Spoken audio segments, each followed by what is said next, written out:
Alright, I've got a really fun build to show you today. This is my Thunderstorm Ronin build. It's a Dex Faith build. We're using the Samurai type weapons. They're infused with lightning. I've got some lightning spells. And then I'm using the Storm Ashes of War. So I've got like Storm Caller, Storm Blade, Storm Assault, and the Storm Parry. It's a pretty fun build. It's not, OP or anything like that, but it's pretty good. You've got quite a few different tools. You've got some ranged attacks. You've got AoEs. Uh, as you see there, you get the parry, which is really nice. The armor's a little bit light.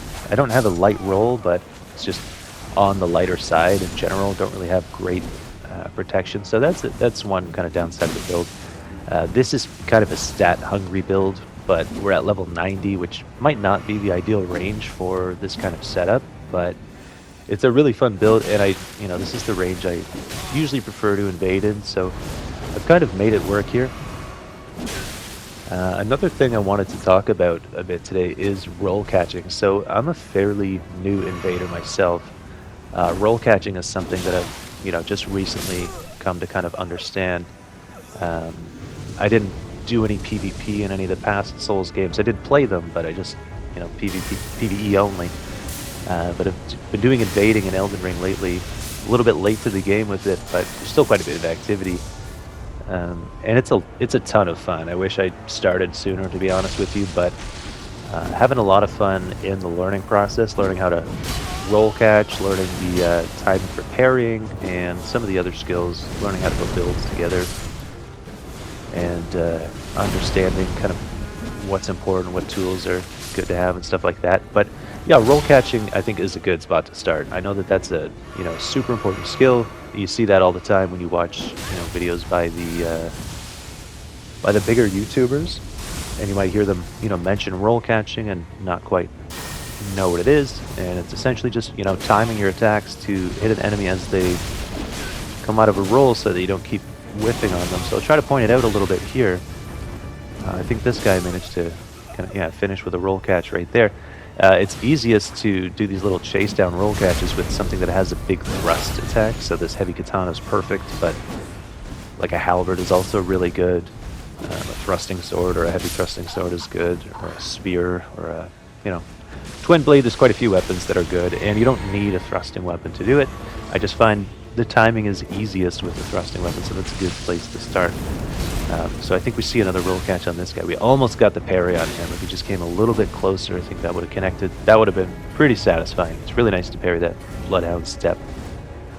Alright, so this guy's just kind of panic rolling here. So he's not, dodging any attacks. He's just rolling to get away. So that gives us the opportunity to kind of, sync up the timing, hit him with the roll catch there. So that's nice.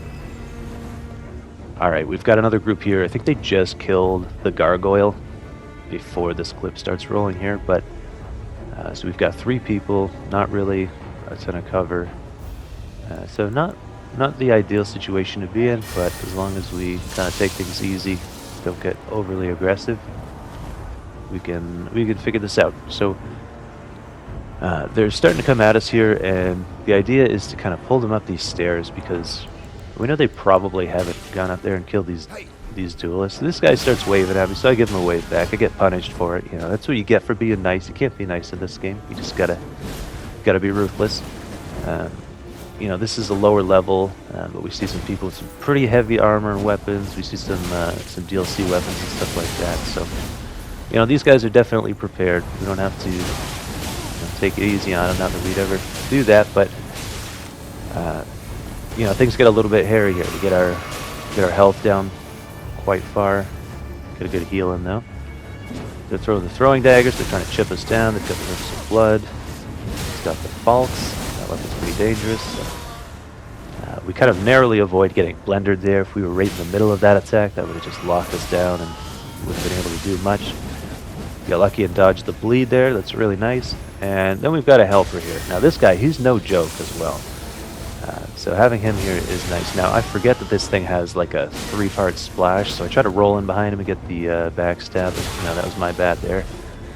And I used that weapon too. I should know that. But so here's another roll catch example. When a lot of people, they just want to panic roll. They're not going to wait for your attack to roll it. They're just going to keep rolling and keep rolling. You just keep roll catching them and just keep timing it right, and easy peasy, right? So number 2 gets taken out there by the duelist, and then we've got the host all alone. So he just wants to keep hitting L2. You know, that's a really good weapon art, but when someone's alone and you just keep hitting L2, they're very predictable, so not too bad. We get a nice little combo there with our duelist buddy, so GG's, boys. Now we're outside of the capital, and we see a team of 3, but one of them is an NPC. One of them is Tragoth, so he's a beast. You don't really want to focus too much on him. He's got a ton of health, and it's best to kind of just let him be if you can. He won't be super aggressive, but the one thing is, the host and his friend can hang back and, you know, try not to aggro the sentinel, but Tragoth doesn't know to do that, so he's just going to keep running forward. He's going to aggro the guy on the horse, and then we've got a teammate for ourselves. So in a situation like this, try to get Tragoth over to the boss if you can. Try to pair those two up, and then you can kind of fight the other players. So boss just takes one guy out for us. That's really nice. Tragoth is fighting the horse now, so we can just fight this guy.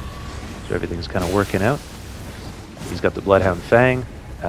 Quite a bit of experience fighting that. I mean, a ton of people use that. I feel like I see that every 5th invasion, so it's not too bad. It's a really good weapon in PvE, but in PvP, you know, very easy to see that weapon art coming. Chase him down, get a good heal punish there. We'll get the shield out to try to fish for that parry. I don't think we get this guy with a parry. Maybe we do. I can't remember. We'll see. This is thrilling for me as well. The suspense. Yeah, I don't remember.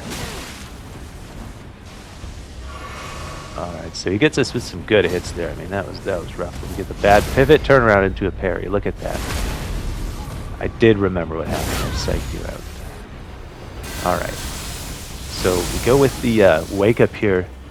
We hit him with the lightning, and it does so little damage, which is pretty unfortunate, because that would have been a nice finish. But then we just get a series of roll catches there. We get the bleed on the 4th hit. I don't think we really needed it, but nice clean finish. Okay. Now we're on to this duo here in the Forbidden Lands. They're just hanging up there on the rocks. So one guy is a wizard here. He wants to hit us with some spells. We managed to hit him and then avoid the attack. So nice timing there. Get a nice hit in on him, and he's got no health. So we just kind of let him be for a little bit. And then that's nice. We cancel him out of his spell. Then he smokes us with his 2nd attempt. But that's okay. Big damage there, though.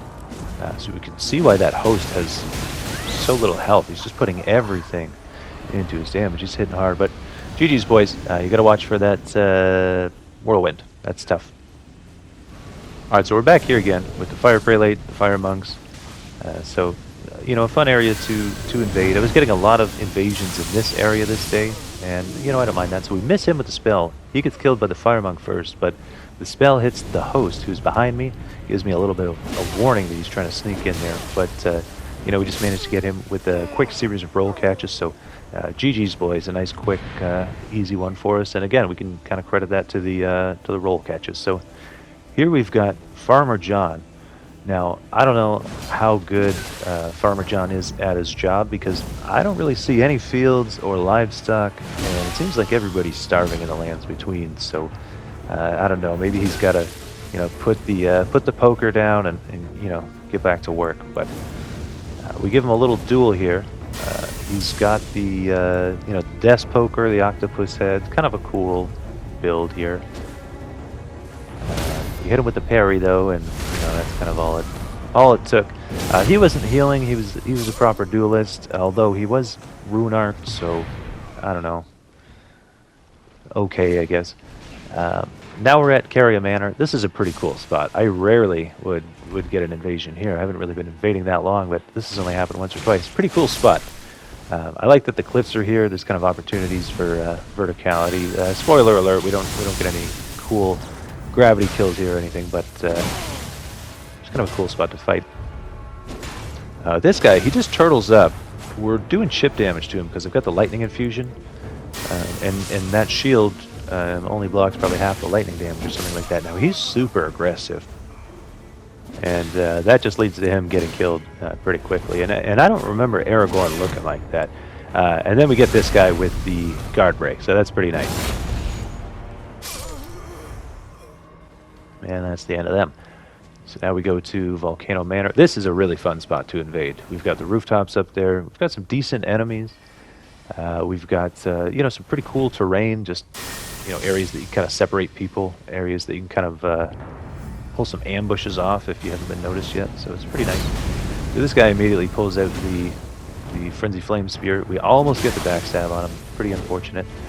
So that's one thing I've got to work on is, I've got to start unlocking when I see someone do a backstab, a weapon art like that I can backstab on the recovery. I'm just not,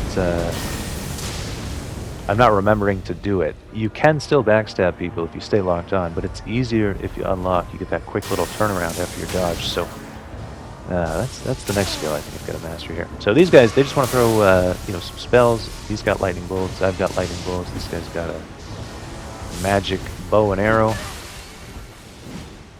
That thing is actually kind of tough to hit with, so we're not too worried about the magic bow and arrow. A little bit more worried about those comets. Those things will hit pretty hard. The hunter just died, so that's good. And then we kill this guy. So we just kind of take a little bit of a trade there. We know he's going to be locked into place when he does that weapon art, so just jump on him and kill him. Now this guy is having a fight here with the, what do you call these guys? The man serpents. So we go ahead and let him fight that man serpent.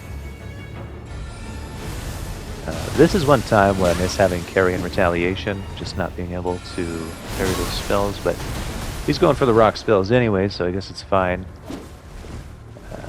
Interesting little dodge there, just a little turnaround. That was actually kind of smooth, but he just walks right into that one. So, yeah, GG's. And we've got another fight out here. So I don't quite remember what was going on here. Oh yeah, this was a little 2-on-2 in Liurnia. There's another roll catch for you. So again, you can see it's just useful over and over and over again. You really have to learn that. If you're starting to invade yourself, I would highly recommend making a point to practice roll catching for a day, and it's going to come in super handy. So he manages to kill our partner there, but we get the nice finish on it with the wake up on the Stormcaller. Now the thing about that with the Stormcaller, if you stand right over them as they're standing back up after a backstab or something, you're not going to hit them because they're going to roll out of range. You've got to try to predict which direction they're going to roll, but not step far enough in that direction to deter them from rolling that way. So it's kind of a fine balance, and it seems like we managed to pull it off in that last clip here. So we're moving on to this tunnel here. You can see the Stormcaller again, super handy for these tight spaces when people can't really roll properly because there's walls on both sides of them. So really nice weapon art overall, especially when you're dealing with multiple people. It's a nice kind of just get off of me button, and something that I use quite a bit on this build. So moving back into this area, it's actually not a bad area. These enemies here, they're fairly weak, but because they've got that stone skin, they don't really take a lot of damage unless it's like fire or strike damage or something like that. They don't die super easily, and they keep using that really annoying cracked crystal thing just to keep pestering these guys and forcing them to keep moving around, and just kind of not stand still and spam either weapon arts or spells or something like that. I don't know if these guys have really been using a lot of spells either way, but it's just kind of allowing me to get a little bit of a break. I was able to get a clean hit with the lightning there while he's distracted. So pretty nice co-op companions. Now what you don't want is like a big bear or something like that that's either going to kill them for you and kind of take some of the fun out of it, or is going to be a little bit of a danger to yourself. Just talking about how good that weapon art is. So he managed to hit me with it there. Went for the follow-up. Really hard to get someone to follow up unless they try to dodge into you, or unless you're in like a very small space. But he goes for it anyways. Almost get hit with the backstab. Managed to dodge out of that. Then we managed to interrupt him while he's going for his magic sword attack. He keeps going for that. Keeps getting hit by the enemies there. Finally gets finished off by the Stormcaller. And it turns out that he was the host. I actually thought this guy with the shield was the host. But, we managed to finish him off, both of them anyway, so all good. It's a little bit disappointing when you get the host first, and you're in a situation where you feel like you can get all of them. Of course, if it's a really tough situation, sometimes you just have to go for the host. It's kind of the only choice. But if I can, I'd like to clean out the whole team. That's the most satisfying outcome for me. This is a pretty tough spot for them to be in. These guys are shooting pest threads. It actually does pretty decent damage. These enemies are fairly tough. So we've got 2 guys coming after us though, so we still have to be careful. Managed to use the Stormcaller there, get some damage on him, but he doesn't take a ton of damage. This guy, he's got pretty strong armor. Let's see how many runes we get. I wonder if he was really high level or something like that. But yeah, we get almost 60,000 runes there. I'm not quite sure what the calculation on that is, but I want to say that guy is like level 300 or something like that. So this guy, he's got the Radon swords. They're actually pretty easy to fight one-on-one. I missed the backstab there. As I mentioned earlier, I got to get better at that backstab, but that's just a matter of remembering to kind of unlock as I go for that. But we get it with a nice easy roll catch there, so that's still coming in super handy for us. So now I'm in Fair Missoula.